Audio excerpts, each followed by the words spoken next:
PJNet Live Special Edition, recording for release on September 30th at 9 p.m. Eastern.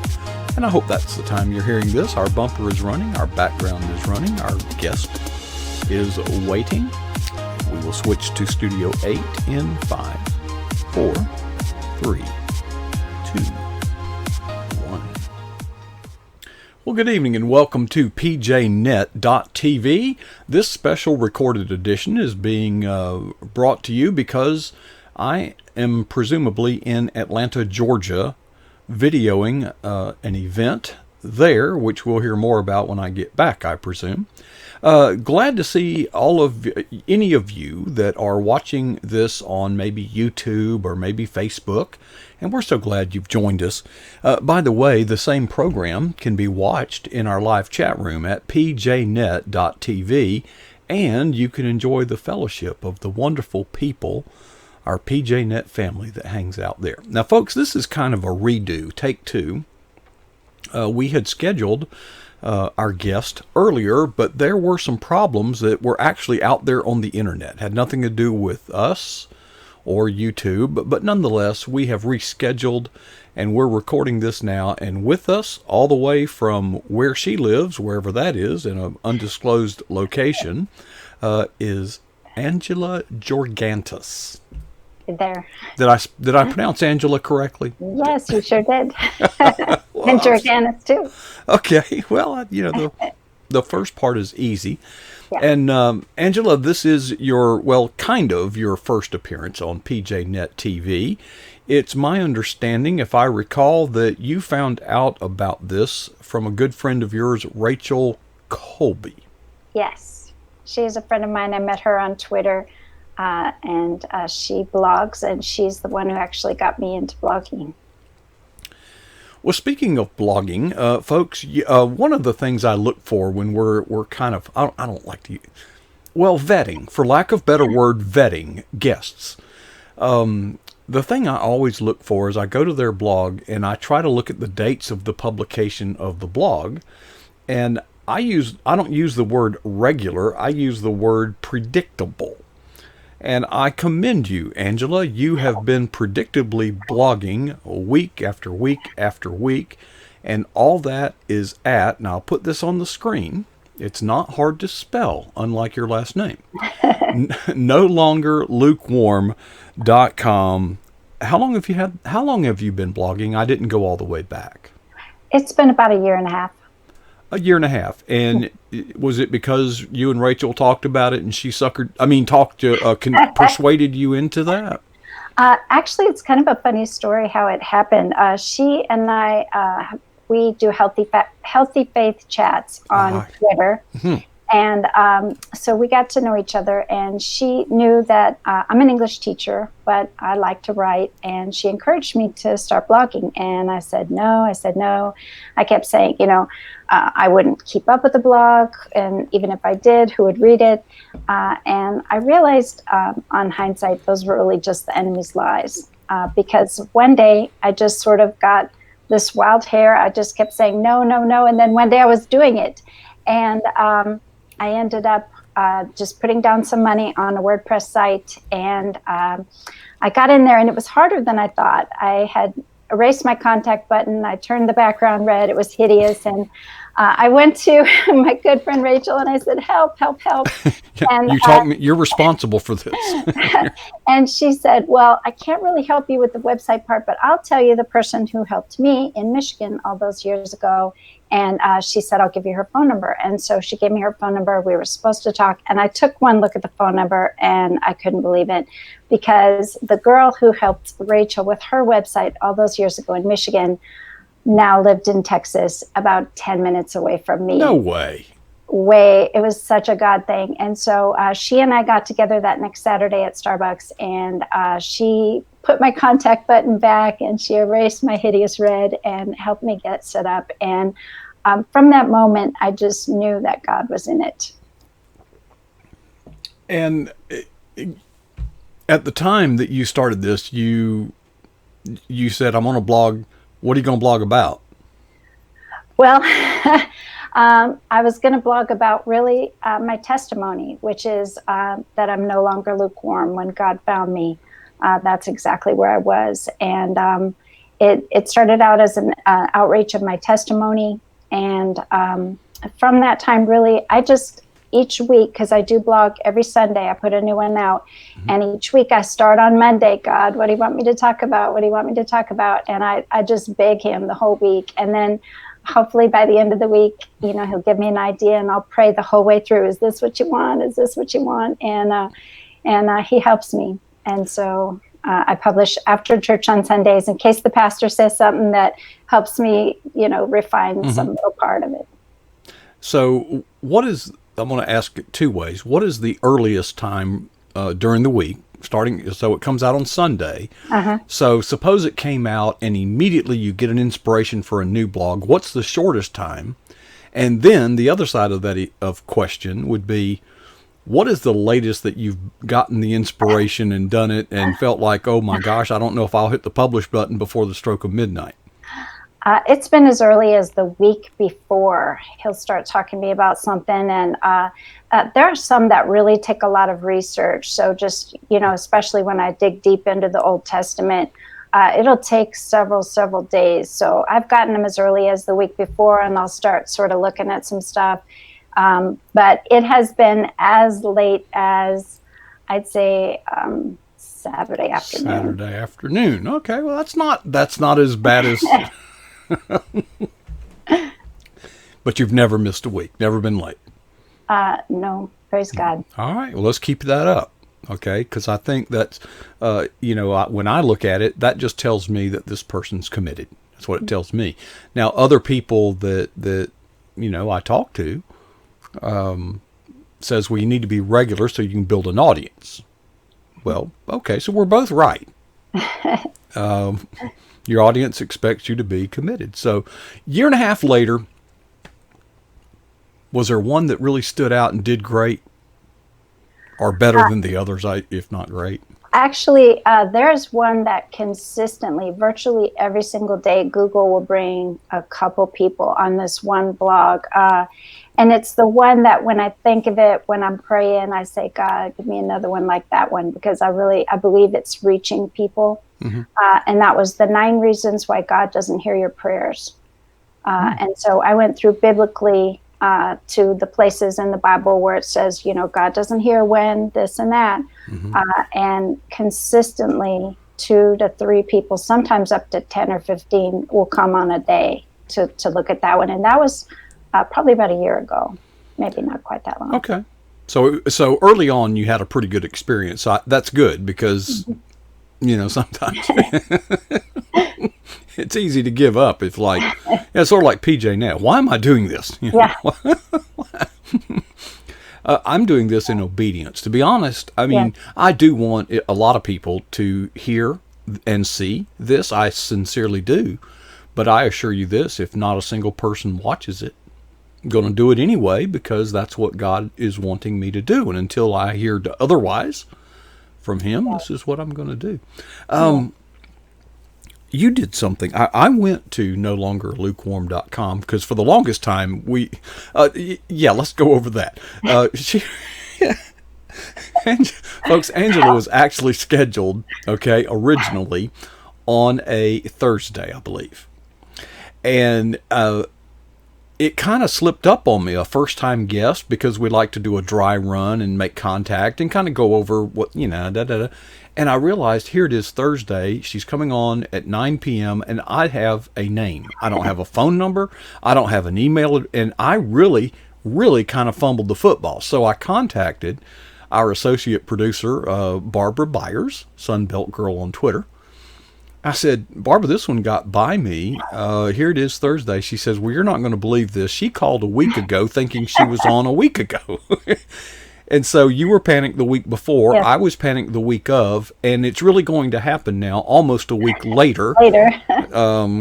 So we're doing it, though. As far as I can tell, this is actually recording. And hopefully it'll go.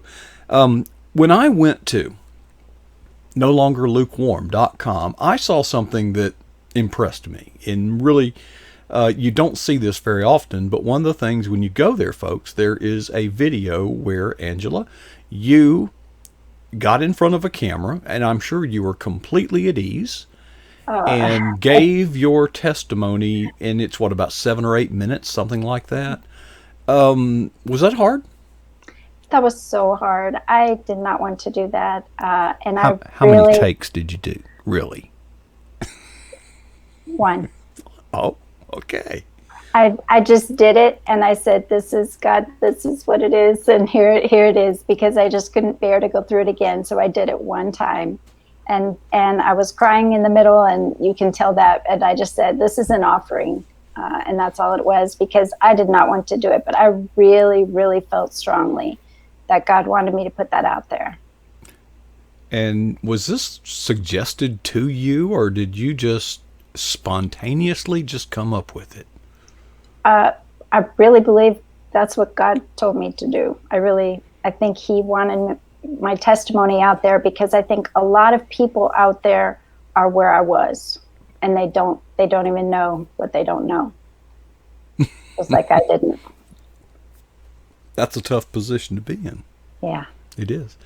Blogging every week for the better part of a year and a half. Any regrets? Well, sometimes I haven't been as patient with God as I would like to be. He has done a lot of work on me, teaching me his timing, which is not my timing a lot of the times. Well, but the timing for the blog is weekly, so... Right. Right.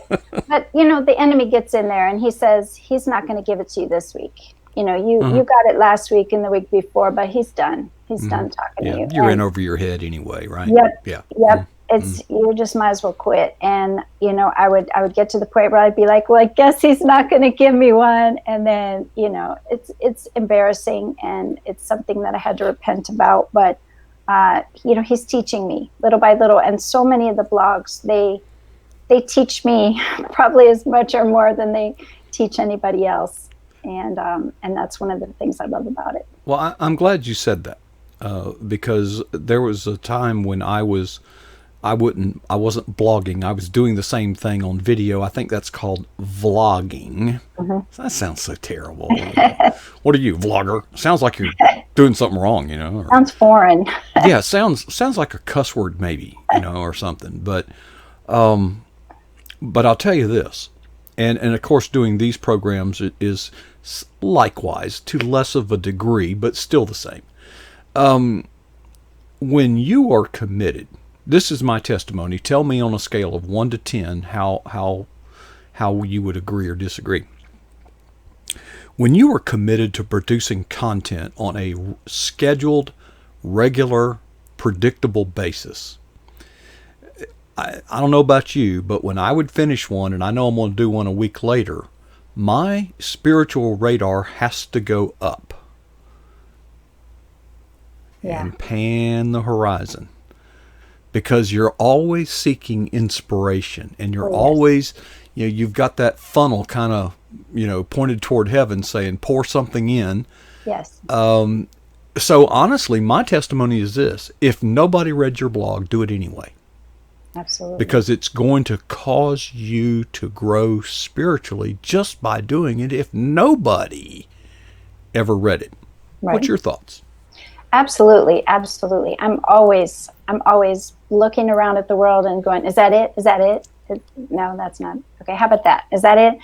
So constantly, seeking God, asking him for wisdom and what I should do next. And I do have a few faithful readers. And one of the things that helps me is I just remember it's not my blog, it's his. He's not going to drop this and run, because it's not really about me. It's about him and the message that he wants to get out to the people who are going to read it. And it took a while to get there, because for a while I was watching the numbers, and I would feel so good when they were big, and I would feel so bad when they were small. And I got to the point where really it's about him. Yeah. And that's what it has to be. I try to think of this as like an offering. And you've said that, it's an offering. God, and we've had other guests say similarly, is I do my job, what God does or doesn't do with it, exactly. Up to God. And how do you know? In so many cases on the internet, somebody could have read your blog and been deeply impacted and not committed suicide. How would you know? Right. How would you know? We Unless don't. they told you. Until that day when we find out what our labors have produced for the Lord, and we just have to look forward to that day. So I'm trying to size you up and say, when you and Rachel were talking about this, you were probably not one of the most likely candidates that would have been picked from a large group to say, when you're picking a team, you wouldn't have been in the first round. Is that fair enough to say? Well, I'm an English teacher, so Words and I have been friends for a long time. Okay. But I am pretty new. I mean, my testimony is that really it's been about 8 years that I have been really serving the Lord faithfully. And so I was pretty green, as a teacher in biblical things, I had a lot of catching up to do. So I don't think I was that confident. Well, the reason I wanted to even bring that up is not to cause you any embarrassment. The reason I wanted to do that was that it's conceivable that someone out there is watching this and hearing what you're saying and what I'm saying, and they've kind of felt a little nudge in their spirit to do something. Mm-hmm. But as soon as you start thinking about that, there's this guy sitting on your shoulder, and he's not your friend, right? And he's whispering in your ear, you're not righteous. Yeah. You're a sinner. Yeah. You're a hypocrite. You can't do this. You shouldn't do this. Who do you think you are? You're in over your. Do you hear those voices? Oh yeah, absolutely. And what's funny is actually, I have a friend who's very much serving the Lord, and she gets a lot of ideas, and she's a pretty good writer. And when I asked her one time about blogging, she said the words that were practically verbatim what I said to Rachel. The same things about I wouldn't keep up with the blog, who would read a blog if I wrote one. So I think those words are sort of the enemy's typical spiel to somebody who's maybe thinking about something like that. And I told her, I said, those were my exact words. I believe they came from the same place. Yeah, he's actually got a pretty thin playbook. There's not a lot of pages in it. He just uses them very craftily and with a lot of cunning. Folks, we do want you to visit nolongerlukewarm.com. But while I get your book brought in here, that's a title that I'm sure that wasn't 4th or 5th or even 20th on your list of domain names. Why'd you choose the domain No Longer Lukewarm? Don't tell them too much, though, okay? Okay, all right. Well, that's my testimony. My testimony, in a nutshell, is that I always believed in God, and even at 12 years old, I asked Jesus into my heart, but I never felt changed. And when I was 41 years old, I really believed God came for me, and he said, "You're lukewarm, get hot, or I'll spit you out." And that's when the fear of the Lord hit me, and I decided that whatever else was in my life, God was going to be number one. And I cleaned out a spare closet at the bottom, put a pillow and a blanket, made an appointment every single night to pray and read the Bible. And when I was thinking about my domain, the two L's together, longer to Luke, kind of seemed to go. And I keyed that into the domain for the website, and it just went. And yeah. And there it was. A lot of domains are 24th on a list of 20, That's all the good names are taken. Well, I went on Amazon.com and discovered this, Anchor Your Soul in Hope. And it's got your name at the bottom of it. Could you tell us a little bit about it? Yes. I'm a teacher, and this past summer, I was praying pretty heavily, God, please give me a summer project. Give me something to do for you. And I had the idea for a devotional. And one day I was sitting at my desk, and I really believe he brought to me, there is a hymn called Anchored in Jesus. I've anchored in Jesus. And I sat there with the hymn and went line by line and found a chapter for each line and came up with a devotional to really bring people. So many people are afraid right now because of the COVID-19, especially, teachers I know, they're afraid, they're stressed. And so this book really was meant to really strengthen faith and bring people closer to God so they don't have so much fear. Now, there are actually 2 versions of this book, though, right? Yes, one is a paperback that's actually a coloring book. So each week you read the devotional, and then there are prayers, prayer starters and challenges, and a picture to color. That's a ship that, amazingly enough, there's something about each ship that ties into the lesson for that week. And then I have the ebook version too. Okay. Now, for kids, or would an adult? No, this is adult coloring.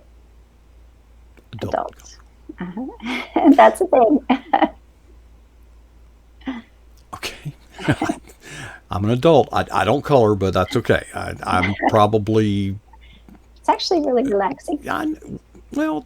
I do color, but not the way you think. Anyway, all right. Well, folks, our time is up. In fact, it's a little bit more than up. But Angela, it is so wonderful that you have responded to the call, and you are obedient to the call, and we are especially grateful that you've shared your testimony with us, folks. Let me put it up here one more time. Her website, I would encourage you to go there and be inspired, especially by the testimonial video, No Longer Lukewarm.com. Hope you'll visit there. Angela, thanks for sharing, and we hope to see you again and again and again, and then become a part of the PJNet family, for that matter. Yes. Thank you so much for having me on, and I was so nervous, but you helped me feel comfortable. I appreciate it. Thank you, Angela. It's so nice of you. Folks, PJNet Live is on the air, and we will be back at the bottom of the hour. In fact, we will be back at the bottom of the hour. And you know what? We've got more and more. And folks, I want to say thank you especially to those of you who join us in the pjnet.tv chat room.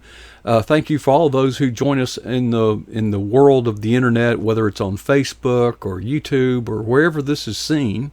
You're very special. So in leaving, I would like to ask 2 questions that I ask myself. And I almost have to do this daily. I won't say I do it daily, but it's a good exercise. I hope that you'll take the challenge too. Here's the 2 questions. First, what is the boldest thing that you've ever done for Jesus Christ? I hope that isn't a difficult question. But if it's too simple, maybe the second one will get you, which would be, how long ago was that?